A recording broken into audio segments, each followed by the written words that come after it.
தேர்தலுடைய கடைசி நாள் வரைக்கும் பாலியல் குற்றங்கள், அந்த விளாத்திக்குளம் கொலை, அந்த 2 வயசு குழந்தை இது எல்லாம் தான் பெண்களுக்கு கோவம். இதை வந்து விஜய் மாற்றுவார், ஏதாவது பண்ணுவாருன்னு நினைக்கிறாங்க.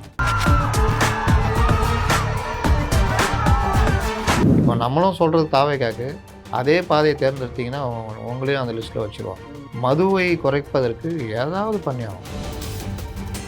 அவருக்கு எதுவுமே தெரியாது. சார் இப்படி சொல்லுங்கள் சார்னா பண்ணுவார். சார் இது இப்படி பண்ணிங்கல்ல, அது பயங்கர வைரல் சார், அந்த கூட்டத்தில் கேட்பாங்க சார், அங்கேயும் இப்படி பண்ணுங்கள் சார்னா பண்ணுவார். இப்படி பண்ணியே முடிச்சு விட்டாங்க.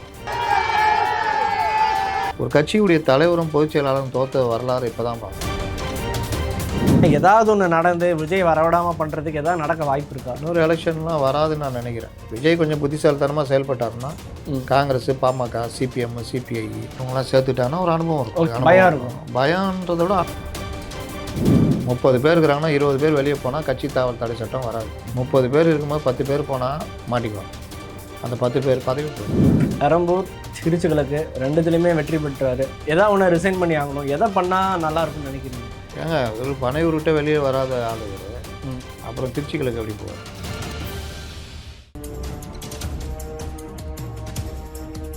இன்னைக்கு பெண்களோட வாக்கு தான் விஜய் ஆட்சியில் அமைத்திருக்குன்னு சொல்கிறாங்க நிறைய பேர். எப்படி பார்க்குறீங்க பெண்கள் வாக்கு? பெண்கள் வந்து 2-3 விஷயத்தில் டிஃபர் ஆகிட்டாங்க. ஒன்று டாஸ்மாக், கடுமையான கோவம். 2 பெண்கள் குழந்தைகளுக்கு எதிரான குற்றங்கள். கடைசி நாள் வரைக்கும், தேர்தலுடைய கடைசி நாள் வரைக்கும் பாலியல் குற்றங்கள், அந்த விளாத்திக்குளம் கொலை, அந்த 2 வயசு குழந்தை இந்த மாதிரி பெண்கள் குழந்தைகளுக்கு எதிரான கடுமையான குற்றச்செயல்கள் மது போதைகள் பெரிய ஓடினது. அது வந்து ஒவ்வொரு குடும்பத்தையுமே பாதிச்சது. குடும்ப வன்முறை, இது எல்லாம் தான் பெண்களுக்கு கோபம். இதை வந்து விஜய் மாற்றுவார், ஏதாவது பண்ணுவாருன்னு நினைக்கிறாங்க. இப்போ நம்மளும் சொல்கிறது தாவேக்காக்கு அதே பாதையை தேர்ந்தெடுத்தீங்கன்னா உங்களையும் அந்த லிஸ்ட்டில் வச்சுருவாங்க. மதுவை குறைப்பதற்கு ஏதாவது பண்ணி ஆகணும். குறைந்தபட்சம் செலவை குறைப்பதற்கு கல்லுக்கடையாவது திறந்து விடுங்க. சீமான் சொல்கிற மாதிரி பனை பொருட்கள் இருக்குல்ல, நீங்கள் வந்து 400 ரூபா 500 ரூபா குடிக்கிறான், கெமிக்கல், உடம்புக்கு அவ்வளோ கெடுதி. கல்லை குடிச்சிட்டு போனால் வச்சுக்கோ 100 ரூபா குடிச்சிட்டு போவான், போதையும் ரொம்ப ஏறாது, அவன் உடம்பும் ஒன்றும் கெட்டு போகாது. அப்போ பனை தொழிலும் அந்த பனையேறி அந்த மக்களும் வந்து அந்த பனை தொழிலை நம்பி இருக்கிற மக்களும் இதாகும். பால் கல் இறக்கிறது பனை பொருட்களுக்கான இதை நீங்கள் முன்னுரிமை கொடுத்தீங்கன்னா கிராமத்தில் பெரிய அளவில் இதாகும். அதே மாதிரி பால் பொருட்களுக்கு முன்னுரிமை கொடுத்து இன்றைக்கி அமுல் தான் நம்பர் 1 வேர்ல்டுலேயே. அவன் வந்து 4.5 கோடி லிட்டரு பால் வந்து கொள்முதல் பண்ணுறான். நம்ம 2 கோடியே 10 லட்சம் லிட்டரு பண்ணுறோம். ஆனால் அது எல்லாமே தனியார் பண்ணிட்டு போகிறான். ஆவின் பண்ணுறது ஒரு 37 லட்சம் லிட்டரு. அப்போ நம்முடைய ஆவின்லேயே ஒரு 1 கோடி 1.5 கோடி லிட்டரு கொள்முதல் பண்ணுற மாதிரி பண்ணி அதை ஒரு பெரிய ஸ்டார்ட் அப் மாதிரி கிராமப்புறங்கள் முழுவதும் பால் பொருட்கள் தயாரிக்கிறதுக்கான ஸ்டார்ட் அப் நிறுவனங்கள் இளைஞர்கள் அதில் ஈடுபடுத்திட்டு இந்த பால் பண்ணைகள் மாதிரி அதை வந்து அந்த மக்களுடைய இதை பண்ணி விட்டா வேறு லெவலு. நீ குஜராத்து 1 லட்சம் கோடி ரூபா வரைக்கும் அதில் சம்பாதிக்கிறான். அங்கே மது விலக்கு இருக்குது தெரியுங்களா? அங்கே டாஸ்மாகை நம்பி வருமானம்லாம் கிடையாது. அங்கே 1 லட்சம் கோடி ரூபா வரைக்கும் பால்லே வருது. குஜராத்துடைய ஆவின் மாதிரி தான் அமுல் நிறுவனம். அவன் வேர்ல்டு லெவலில் போட்டி போடுறான். அப்படி போட்டி போடும்போது வேலை வாய்ப்பு இஷ்டத்துக்கு போயிருக்கும். இன்றைக்கி குஜராத்தில் அந்த அளவுக்கு இருக்குது. அந்த மாதிரி ஆவினை நீங்கள் கொண்டு போய் போட்டி போட வச்சிங்கன்னா இன்றைக்கி நமக்கு நல்ல வாய்ப்பெலாம் இருக்குது. இளைஞர்களை லட்சக்கணக்கில் ஈடுபடுத்தலாம், குடும்பங்களை ஈடுபடுத்தலாம், இலவச கறவை மாடு கொடுக்கலாம், துட்டு கொடுக்குறது பதிலாக. அது அந்த குடும்பத்தை வந்து முன்னேற்றம். இந்த மாதிரிலாம் ஏதாவது யோசித்தாங்கன்னா நல்லாயிருக்கும். எனக்கு தெரியல யோசிப்பாங்களான்னு. ஏன்னா இந்த அதிகாரிகள் கூட்டம் சூழ்ந்துடும். அதான் சரி சார் அப்படி சார் இப்படி சார் நிறைய கமிஷனர்லாம் வந்துட்டாங்க, ஐபிஎஸ் ஆஃபீஸர்ஸ்லாம் போய் பார்த்துருக்காங்க. சார் பல பேட்டிகள் யாரும் கேட்காத ஒன்று தான் இப்போ நான் உங்கள்கிட்ட கேட்கணும்னு நினைக்கிறேன். விஜய் அவர்கள் ஆட்சியை பிடிச்சிட்டாரு, பல்வேறு நபர்கள் ரொம்ப சந்தோஷமாக இருக்காங்க, ஜேர்னலிஸ்ட் அவருக்கு ஆதரவாக பேசுனவங்க எல்லாருமே ரொம்ப சந்தோஷமாக இருக்காங்க. இந்த நேரத்தில் அவர் ரொம்ப கவனமாக இருக்க வேண்டிய விஷயங்கள்லாம் என்ன? ஏன்னா அவரோட இன்எக்ஸ்பீரியன்ஸ் இது அடுத்து என்ன நடக்க போகுதுன்னு நினைக்கிறேன். ஏன்னா அவர் கவனமாக இருக்கிறது முதல்ல அவர் வந்து இந்த போலித்தனம் பண்ணுறவன், சம்பாதிக்க நினைக்கிறவன், போலியாக புகழ்ந்து கொண்டு வர்ற ஆட்கள், இவர்களை கொஞ்சம் விலைக்கு வைக்கணும். விஜய் நம்பி தான் ஓட்டு போட்டிருக்காங்க, வேறு யாரை நம்பியும் போடல. அப்போது விஜய் பேர் கெட்டு போகாமல் இருக்கிறதுக்கு அவர் அந்த வேலையை பண்ணணும். சினிமா இண்டஸ்ட்ரி அவரை நம்பி இருக்குது, அதுலேருந்து வந்தவர் தான். அந்த இண்டஸ்ட்ரியில் இருக்கிற இண்டஸ்ட்ரியை பொழைக்க வைக்கிறதுக்கு சிறு படங்கள் எல்லாம் வர்றது மாதிரி அந்த இதை பண்ணணும். அதுக்கப்புறம் முதல்ல செய்ய வேண்டியது பெண்கள் குழந்தைகள் பாதுகாப்பு சட்டம் ஒழுங்கு, அதில் கரெக்டான ஒரு இதை கொண்டு வரணும். ரெண்டாவது டெண்டர் இந்த மாதிரி விஷயங்களில் முறையான ஒரு இதை பண்ணணும். மூணாவது இப்போ சென்னை போன்ற நகரங்களில் முறையான சாலை வசதி இதெல்லாம் பண்ணணும். நாலாவது காவல்துறையை கட்டுப்பாடு இல்லாமல் விடக்கூடாது. ஏன்னா அவர் தான் அதுக்கு துறைக்கு மூலம் அமைச்சராக வருவார். அப்போ இவரை சுற்றி ஒரு இரும்பு வேலி வளையத்தை போட்டுட்டு ஆல் இஸ் வெல் சார்னு சொல்லிட்டு கீழே வந்து எனக்கு என்ன நடக்கும், இதுதான் ஸ்டாலினுக்கு நடந்தது. அவருக்கு எதுவுமே தெரியாது, எல்லாம் சூப்பர் சார், இது இப்படி போங்க சார், அப்படி போங்க சார், சார் இப்படி பேசுங்க சார், சார் சைக்கிள் ஓட்டுங்க சார், சார் அப்படி பண்ணுங்க சார்னா அவர் வாட்டில் பண்ணிகிட்ருப்பார். சார் அந்த இடத்துல போய் ஒரு வண்டி மேலே உட்காந்து முறுக்குங்க சார்னா முறுக்குவார். இவ்வளோ தான் சார். இப்படி இப்படி சொல்லுங்கள் சார்னா பண்ணுவார். சார் இது இப்படி இப்படி பண்ணிங்கல்ல, அது பயங்கர வைரல் சார், அந்த கூட்டத்தில் கேட்பாங்க சார், அங்கேயும் இப்படி இப்படி பண்ணுங்கள் சார்னா பண்ணுவார். இப்படி பண்ணியே முடிச்சு விட்டாங்க. இன்றைக்கி அந்த அதிகாரி எல்லாம் அங்கே போயிடுவோம் பொக்கையை தூக்கிட்டு. அப்போ என்னாச்சு, நீங்கள் தான் தனிமையில் உட்கார போகிறீங்க. அதுவும் எம்எல்ஏ கூட கிடையாது. ஒரு கட்சியுடைய தலைவரும் பொதுச் செயலாளரும் தோற்ற வரலாறு இப்போ தான் பார்க்குறோம். கண்டிப்பாக நீங்கள் இப்போ தான் ட்விட்டரில் போட்டிருந்தீங்க. அதனால் இந்த மாதிரி விஷயங்கள்லாம் வருத்தத்துக்குரிய விஷயங்கள். என்ன தான் அவர் வந்து அப்படி இப்படி அவர் ஆட்சியை தான் நம்ம விமர்சனம் பண்ணுறோம். அவர் தோக்கிறத நம்ம விரும்பலை. ஆனால் அவர் தோக்கிறனால நம்ம உருவாகுதில்ல.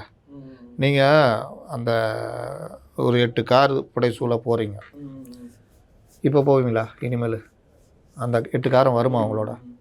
வராது. இதுதான் வாழ்க்கை. அப்போ இந்த வாழ்க்கையை முதலமைச்சராக இருக்கும் போதே ரொம்ப எளிமையாக வாழணும். அதே மாதிரி எல்லாருக்கிட்டையும் பழகிறது மற்ற விஷயங்கள் எதுவுமே இல்லை. இன்றைக்கி தனிமையில் போயிடுவீங்க. இப்போ இவருக்கு வந்துடும் அதே 8 காரு. இவர் மறுபடியும் இவரும் எடுத்துக்கிட்டு அந்த மாதிரி பண்ணாருன்னா என்ன சொல்கிறது? அவங்க ஆட்கள் வேணால் சொல்லுவாங்க, என் தலைவர் எப்படி போகிறாரு பார், 8 கார் சூழ போகிறாரு. ஜனங்க எப்படி பார்க்கும்? மக்கள் பணத்தை செலவு பண்ணுவார். இப்போ எவ்வளோ எளிமையாக இருக்க அவர் கற்றுக்கிறது.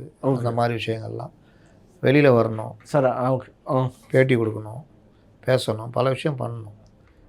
இதெல்லாம் பண்ணாருன்னா அடுத்த 15 வருஷம் அவர் இருப்பார் ஆட்சியில். Okay sir. அடுத்தபடியாக தாவேகா வேட்பாளரை இபிஎஸ் வாங்கிட்டாருன்ற மாதிரி குற்றச்சாட்டு போச்சு. இப்போ ஜெயிச்சிட்டாங்க. இப்போ வேட்பாளர்கள் வாங்குறதுக்கு இன்னும் கடுமையாக ட்ரை பண்ணுவாங்க. விஜய் வாங்கி என்ன பண்ண போகிறாங்க? இப்போ 74 சீட்டு இருக்குது. இவங்க இப்போ 106 பேர் இருக்காங்க. அவங்கள்ட்ட வாங்கணுன்னா 1/3 வாங்கணும். இப்போ 106னா கரெக்டாக 26னா 24ன்னு வச்சா கூட 60 ஒரு 16 76 எம்எல்ஏக்கள் இங்கே வரணும். அதாவது அப்படியே ஒரு திமுக இன்னொரு திமுகவில் ஜாயின் பண்ணணும், இல்லை அதிமுகவில் ஜாயின் பண்ணணும். அப்படி இருந்தால் மட்டும்தான் கட்சி தாவல் தடை சட்டம் வராது. 30 பேர் 40 பேர் போனாலும் கட்சி தாவல் தடை சட்டம் வந்துடும். எம்எல்ஏ பதவி பறி போயிடும். அதனால் கட்சியெலாம் தாவலாம் முடியாது. உங்கள் கேள்வியே அர்த்தம் இல்லாது. ஓகே, அதனால் அப்படி தான் பார்க்க வேண்டியதாக இருக்குது. 2/3 30 பேர் இருக்கிறாங்கன்னா 20 பேர் வெளியே போனால் கட்சி தாவல் தடை சட்டம் வராது. 30 பேர் இருக்கும்போது 10 பேர் போனால் மாட்டிக்குவாங்க. அந்த 10 பேர் பதவி போயிடும். 15 பேர் போனாலும் அவங்க பதவி போயிடும். 30 பேர் இருக்காங்கன்னா 20 பேர் போகணும். 2/3 3/2 பங்கு. சார் அப்போ விஜய் பார்த்தோம்னா பெரம்பூர் திருச்சி கிழக்கு 2துலேயுமே வெற்றி பெற்றார். எதாவது ஒன்று ரிசைன் பண்ணி ஆகணும். எதை பண்ணால் நல்லாயிருக்கும்னு நினைக்கிறீங்க? ஏங்க ஒரு பனையூர்கிட்ட வெளியே வராத ஆள் ஒரு அப்புறம் திருச்சி கிழக்கு எப்படி போவார்? பெரம்பூரை வச்சுக்கிட்டு திருச்சி கிழக்கு பண்ணான்னா அங்கே யாரையா நிற்க வச்சு ஜெயிக்க வைக்கலாம். பெரம்பூர் பக்கத்தில் இருக்கிற தொகுதி, அங்கே இவரை போய் பார்த்துக்கலாம், யாராவது ஆள் போட்டோம் பார்த்துக்கலாம். அதனால் பெரம்பூரை வச்சுக்கிட்டு திருச்சி கிழக்கு ராஜினாமா பண்ண சார். அதேமாதிரி ஓகே, அதேமாதிரி ஆட்சி அமைந்த உடனே இருக்கிற முதல் சிக்கல்னால் இன்றைக்கி ஒரு 5 லட்சம் கோடி கடன் இருக்கிற கடனை அவர் எப்படி ஹேண்டில் பண்ண போகிறார்? அவர் போட்ட அறிவிப்புகளுக்கெல்லாம் நான் பார்த்த பல லட்சம் கோடி பணம் தேவைப்படுது. அவர் சொல்கிறார் நான் ஊழல் பண்ணாமல் கொடுப்பேன்றாரு. ஆனால் இருக்கிற 5 லட்சம் கோடி அதுக்கு வட்டி நம்ம மாதம் மாதம் கட்டிக்கிட்டு இருக்கோம். இதெல்லாத்தையும் அது மிகப்பெரிய சவாலாக இருக்குது. பார்த்தா ஆட்சி அமைஞ்ச உடனே அது எப்படி எதிர்கொள்வார்? அதாவது இவங்களை பொறுத்த வரைக்கும் இந்த அட்மினிஸ்ட்ரேஷனே புதுசு. அப்போது ஒரு நல்ல அதிகாரிகளை பக்கத்தில் வச்சுக்கிட்டு அவங்க சொன்னாலும் அது மக்களுக்கு பாதிப்பு வராத அளவுக்கு. அதிகாரி எப்போவுமே ரெட் டேபிஸ்டாக இருப்பான். அவன் எல்லாமே அவனுக்கு எண்ணிக்கையாக தான் தெரியும், சமூக காரணியாக தெரியாது, மக்களுக்கான பயன்பாடாக தெரியாது அவன் பார்வையில். ஆனால் அரசியல்வாதிக்கு தான் அது தெரியணும். ஏன்னா ஒன்றை நம்பி தான் ஓட்டு போட்டிருக்காங்க. அப்போது அந்த இடத்துல கொஞ்சம் பணம் செலவானாலும் மக்களுக்கு நல்லது ஆகுதா, ரைட்டு, இந்த இடத்துல இப்படி பண்ணணும். மெயினாக டெண்டரு, ஊழல், இந்த மாதிரி விஷயங்களை பண்ணாமல் இருந்தாலே உங்களுக்கு பணம் மிச்சம் ஆகும். மின்சாரத்துறையில் இப்போ அந்த நீரேற்று இதுக்கு ஒரு ப்ராஜெக்ட் போட்டிருக்காங்க ஏடிஎம்கே பீரியடில். அது தூக்கி ஓரம் போட்டாங்க. அது எப்படின்னா, அணையிலேருந்து நீரை மேலே ஏற்றி அதை கொண்டு வர்றது மூலிமா மின்சாரம் தயாரிக்கிறது, மறுபடியும் நீரை ஏற்றி மறுபடியும் தயாரிக்கிறது. இதில் நீர் ஏற்றுறதுக்கு கொஞ்சம் யூனிட் செலவாகும். ஆனால் இந்த இதில் வந்து ரொம்ப யூனிட்டு உற்பத்தி பண்ணலாம். இந்த திட்டத்தை வந்து ப்ராஜெக்ட் போட்டு எல்லாத்தையும் கொண்டு வர டைமில் ஆட்சி மாறிச்சு, அது தூக்கி கிடப்பில் போட்டாங்க. இப்போ ஆந்திராவில் நீரேற்று மின்சாரம் தயாரித்த மின்சாரம் இருக்குதுல்ல, அதை யூனிட்டு வாங்கிறதுக்கு பெரிய அளவில் ஒப்பந்தம் போட்டிருக்காங்க. இப்போ எலெக்ஷன் இந்த நெருக்கத்தில் முன்னாடி போட்டதுனால இப்போ ஏதோ ஓகே பண்ணியிருக்காங்க. இப்போ அது என்ன ஆகுதுன்னா, அந்த யூனிட் இப்போ நமக்கு தயாரிக்கிறதுக்கு 4 ரூபா ஆகுது வச்சுக்கோங்க, அந்த இதே தூக்கி ஓரம் போட்டுறது, வெளியிலேருந்து 9 ரூபா 10 ரூபா வாங்குறது. அப்போ 5 ரூபா 6 ரூபா நம்ம காசு வீணாக போகுதில்ல. இன்னும் நீங்களே தயாரிக்கிறீங்கன்னா 4 ரூபா யூனிட்டை நீங்கள் 2 ரூபாய்க்கு தயாரிச்சிடலாம். அப்போ 2 ரூபாய்க்கு தயாரிக்க வேண்டிய யூனிட்டை 4 ரூபாய்க்கு விற்க வேண்டிய யூனிட்டை 9 ரூபா கொடுத்து வாங்கி அதை ஒரு 11 ரூபாய்க்கு இது கமர்ஷியலாகவும் இதுவாகவும் கொடுக்குறீங்கன்னா எவ்வளோ பணம் விரையும். இப்படி தான் இந்த 5 ஆண்டு இவங்க பண்ணிகிட்டு இருந்தாங்க. ஒரு யூனிட் மின்சாரம் கூட தயாரிக்கலையா. அதனால் இந்த மாதிரி விஷயங்கள்லாம் பணம் விரையும் ஆகுதுல்ல. இப்போ அந்த பஸ்ஸு தனியார் மயமாக்குனாங்க, எது ஈவி. அந்த பஸ்ஸை எனக்கு என்னென்னு அது கவர்மெண்ட்டே பண்ணலாம்ல. அந்த பஸ்ஸு சென்ட்ரல் கவர்மெண்ட்டே ஈவி பஸ்ஸுக்கு மானியம் கொடுத்துச்சு. அதை வேணான்னு சொல்லிவிட்டு இவங்களே ஈவி பஸ்ஸுன்னு தனியார்கிட்ட இருந்து, அந்த தனியார் யாருன்னு அவங்க உள்ளவங்களுக்கு தெரியும். அப்போ அந்த பஸ்ஸுக்கு இவர்களே கூடுதல் கட்டணம் கொடுத்து இவர்களே பணிமனையும் தூக்கி தார வைக்கிறாங்க. இப்படி தான் காசு செலவாகும். அதே மாதிரி கார்ப்பரேஷனை பண்ணி ஊழியர்களை வச்சு பண்ணால் நல்ல லாபம். அது தனியார்கிட்ட கொடுத்துட்டு அங்கே பணத்தை செலவழிக்கிறது. இது எல்லாம் ஏன் கொடுக்குறாங்க, ஏன் பண்ணுறாங்க? அதுக்கு பின்னாடி கொடுக்குறவங்களுக்கு பண்ணுறவங்களுக்கு பெரும் தொகை வரும். அப்போ மக்களுடைய வரி பணத்தை பற்றி கவலை இல்லை. ஒரு நிறுவனம் அது இப்போ மின்சார டிரான்ஸ்ஃபார்மர் கொள்முதலில் 360 கோடி ரூபா லாஸுன்றாங்க. இதெல்லாம் எப்படி நடக்கும்? ஒரு டிரான்ஸ்ஃபார்மர் ஒரு 20 லட்சம் வச்சுக்கிங்க. 20 லட்சம் யார் கம்மியாக கோட் பண்ணி நல்ல ப்ராடக்ட் நல்லா இருக்கணும், கம்மியாகவும் இருக்கணும், அதுக்கு பேர் தான் டெண்டரு. அப்போ அந்த டெண்டரை ஓப்பன் பண்ணி கம்மியாக யார் கோட் பண்ணிக்கிறானோ அவன்கிட்ட வாங்குவாங்க. அந்த நிறுவனம் நல்ல நிறுவனமானலாம் பார்த்து செக் பண்ணி தான் வாங்குவாங்க. இப்போ இங்கே எப்படி நடக்கும்? டெண்டருக்கு கம்மியாக போடுவோம். அது எல்லாத்தையும் இது பண்ணிவிட்டு பெரிய லெவலில் 3 மடங்கு விலை வச்ச ஒரு விலையை நிர்ணயம் பண்ணி அந்த டெண்டரை ஓகே பண்ணி வாங்குவாங்க. அப்போ 10 ரூபா பொருளை 30 ரூபா அப்படின்னு வாங்கினா 20 ரூபா அரசு பணம் வீணாக போகும். அந்த 20 ரூபாவில் அவங்களுக்கு கிடைக்கும் அமௌண்ட்டு. ஆனால் அரசு பணம் 20 ரூபா வேஸ்ட்டாக போகுதுல்ல. இப்படி தான் பணம் விரையும். இதெல்லாம் தடுக்கணும்னா இது எல்லாத்தையுமே தடுத்தா உங்களுக்கு பணத்தை மிச்சப்படுத்தலாம். சார், அடுத்து மிக முக்கியமான கேள்வினா, எலெக்ஷனுக்கு அப்புறம் சில கட்சிகள் காணாமல் போகுன்ற மாதிரிலாம் நிறைய பேர் பேசிக்கிட்டாங்க. இன்றைக்கி இருக்கிற கட்சிகள் பல கட்சிகள் படுதோல்வி அடைஞ்சிருக்கு. மற்ற கட்சிகளை பற்றி நீங்கள் என்ன, நாம் தமிழராக இருக்கட்டும், மற்ற கட்சியினர் ஆஃப்டர் ரிசல்ட் என்ன ஆக போகிறான்னு நினைக்கிறேன்? நாம் தமிழர் கட்சி நான் ஏற்கனவே சொல்லிட்டேன். அவங்க போன விஷயங்களும் தவறு. திமுக எதிர்ப்புன்றதில் பண்ணியிருந்தா அவருக்கும் வாக்குகள் கிடச்சிருக்கும்.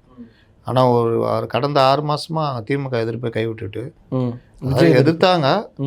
வழக்கமாக அவர்கள் எப்படி எதிர்ப்பாங்கன்னு எல்லாருக்குமே தெரியும். ஆனால் நாங்கள் எதிர்த்தோம் அப்படின்னாங்க. நீங்கள் எப்படி இப்போ எதிர்த்தீங்கன்னு தெரியும் எல்லாருக்கும். விஜயை கடுமையாக எதிர்த்தாங்க. கட்சியே கங்கணம் கட்டிக்கிட்டே அடிச்சது.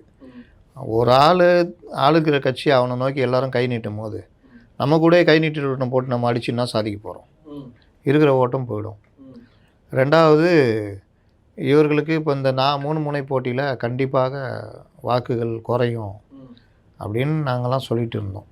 ஏன்னா போன தடவை 2024 விஜயுடைய ஆதரவு மற்ற விஷயங்கள்லாம் இருந்ததுனால அந்த வாக்குகளும் இவர்களுக்கு விழுந்ததுன்றது தான் உண்மை. அது இப்போ நிரூபணமாயிருக்கு. இப்போ பேட்டியோட இறுதி கேள்வி, இப்போ அடுத்தபடியாக பார்க்கும்போது விஜய் அவர்கள், நீங்கள் சொன்னீங்க இதுதான் கிரிட்டிசிசம், இதெல்லாம் கவனமாக இருக்கணும், அதிகாரிகள் அவரை ஏமாற்றக்கூடும் அப்படின்ற மாதிரிலாம் நீங்கள் சொல்லியிருந்தீங்க. இப்போ இதெல்லாம் பாசிட்டிவான விஷயம்னா என்ன சொல்லுவீங்க சார்? நான் இன்னைக்கு காலையில் இல்லை மத்தியானம் தான் சமூக வலைத்தளங்கள் பார்க்குறேன். விஜய் மாதிரி ஒருத்தர் இது வரைக்கும் ஆண்ட கட்சிகளை பின்னுக்கு தள்ளிட்டு வந்திருக்கிறதுல மக்கள் மாற்றத்தை பார்க்குறாங்க. இது பாசிட்டிவாக, இதெல்லாம் பாசிட்டிவான சயின்ஸ் போனால் என்ன சொல்லுவீங்க?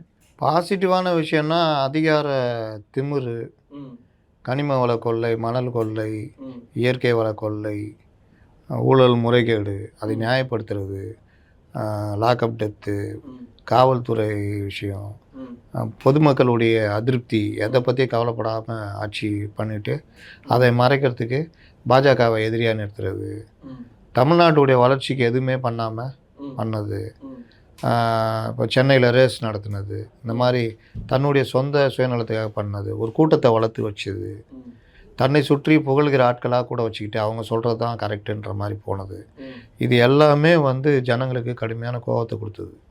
அந்த கோபத்தை விட வந்து கொஞ்சம் வேகமாக காட்டிட்டாங்க. அதை காட்டும் பொழுது எதிர்க்க ஆளுங்கட்சியாக வர வேண்டிய என்டிஏக்கும் அடி. அந்த கோபத்தை எப்படி காட்டினாங்கன்னா, 2 பேருமே வேணாம், நாங்கள் புதுசாக ஒருத்தரை தேர்ந்தெடுக்கிறோம். அப்போவும் வந்து முழுமையாலாம் எல்லாம் கிடையாது. தமிழ்நாடு 3ஆக பிரிஞ்சிருக்குது, அவ்வளோதான். வாக்குகள் 3 பிரிஞ்சிருக்கு, 3 பேருக்கும் போயிருக்கு. அதில் இவர் கொஞ்சம் கூட போயிருக்குது. ஓகே, நீங்கள் வந்து நான் அடுத்த கேள்விக்கு பதில் சொல்லிட்டீங்க. அதிமுகவின் எதிர்காலம் என்ன ஆகும்னு தான் நான் கேட்கலான்னு இருந்தேன். என்ன ஆகும்னு நினைக்கிறீங்க? ஒன்றும் ஆகாது. 53 எம்எல்ஏ வச்சுருக்காங்க, பெரிய கட்சி. அதுவும் ஒரு 80 லட்சம் வாக்குகள் வாங்கியிருக்கு. இன்னும் முடிஞ்ச அப்புறம் தான் தெரியும். திமுக ஒரு 90 லட்சத்துக்கு மேலே வாங்கியிருக்கு. இவங்க ஒரு 1.25 கோடிக்கிட்ட வாங்கியிருக்காங்க. அதனால் இந்த 4.25 கோடியில் எவ்வளோ யார் யார் எவ்வளோ பிரிச்சுக்கிறாங்கன்றது இனிமேல் தான் தெரியும். பர்சன்டேஜ் இதெல்லாம் எல்லாத்துக்கும் மேலே பெருவெற்றி கொடுக்கலையே. ஓகே, அது நீங்கள் அப்படி பார்க்கவே இல்லையா? எம்ஜிஆருக்குலாம் கொடுத்துருக்காங்க. ஜெயலலிதா தனியாக நின்னப்போ 2016 கொடுத்தாங்க, பெருவெற்றி கொடுத்தாங்க. 2001 கொடுத்தாங்க, 132 சீட்டு கொடுத்தாங்க 2001. அந்த மாதிரி ஒரு பெருவெற்றி கொடுக்கல, 3ஆக பிரிச்சுட்டாங்க. ஸோ அவங்க மேலே இந்த ஆதங்கம் தான் விஜய்க்கு வாக்கா மாறி இருக்குது. ஓகே, பிரியத்தில் வரல, ஒரு வெறுப்பில் தான். பிரியம்னா எப்படின்னா, இவங்க 2 பேரும் வேணா இவருக்கு போடலான்னு, அதுலேயுமே குழப்பம் இருக்குது. திமுகவுக்கு போடுறவங்களும் போட்டிருக்காங்க, அதிமுக போடுறவங்களும் போட்டிருக்காங்க. விஜய்க்கு போடுறது புதுசாக போட்டதுனால நமக்கு பெருசாக தெரியுது. இதே சாதனை எம்ஜிஆர் 77 பண்ணிட்டார். அது அப்பவே பண்ணிட்டார். அவர் தனி மெஜாரிட்டியாக வாங்கிட்டார். ஸோ இன்னொரு எலெக்ஷன் வருமா சார்? பல பேர் கேட்குற கேள்வி அதுதான். ஏன்னா ஏதாவது ஒன்று நடந்து விஜய் வரவிடாமல் பண்ணுறதுக்கு ஏதாவது நடக்க வாய்ப்பு இருக்கா? இன்னொரு எலெக்ஷன்லாம் வராதுன்னு நான் நினைக்கிறேன். விஜய் கொஞ்சம் புத்திசாலித்தனமாக செயல்பட்டாருன்னா, காங்கிரஸ், பாமக, சிபிஎம், சிபிஐ, நீங்களாம் வாங்க எங்கள் ஆட்சியில் பங்கேறுங்க, உங்களை நான் ஒரு அமைச்சர் கொடுக்குறேன் அப்படின்னு கொடுத்து கூட வச்சுக்கிட்டாருன்னா நல்லா இதாக இருக்கும். இவருக்கும் ஒரு கடிவாளம் போட்ட மாதிரி இருக்கும், அனுபவமாக இருக்கும். இப்போ சிபிஎம், சிபிஐ இவங்களாம் சேர்த்துட்டாங்கன்னா ஒரு அனுபவம் இருக்கும். ஓகே, ஃபுல் பவரில் விடாமல் யாராவது ஒரு ஹோல்ட் பண்ணால் ஏதோ ஒரு இது நடக்கும். அவங்களுக்கும் ஒரு பயம் இருக்கும். பயன்றதை விட அனுபவசாலிகள் கூட இருக்காங்க, ஏதாவது சொல்லி அது வந்து ஒரு இதுவாக இருக்கும். அந்த மாதிரிலாம் பண்ணால் நல்லாயிருக்கும். ஓகே சார், இவ்வளோ நேரம் இன்டர்வியூ ரொம்ப நல்லா இருந்தது சார். இதே மாதிரி இன்னொரு நேரக்கான சந்திப்போம். நன்றி சார். நன்றி.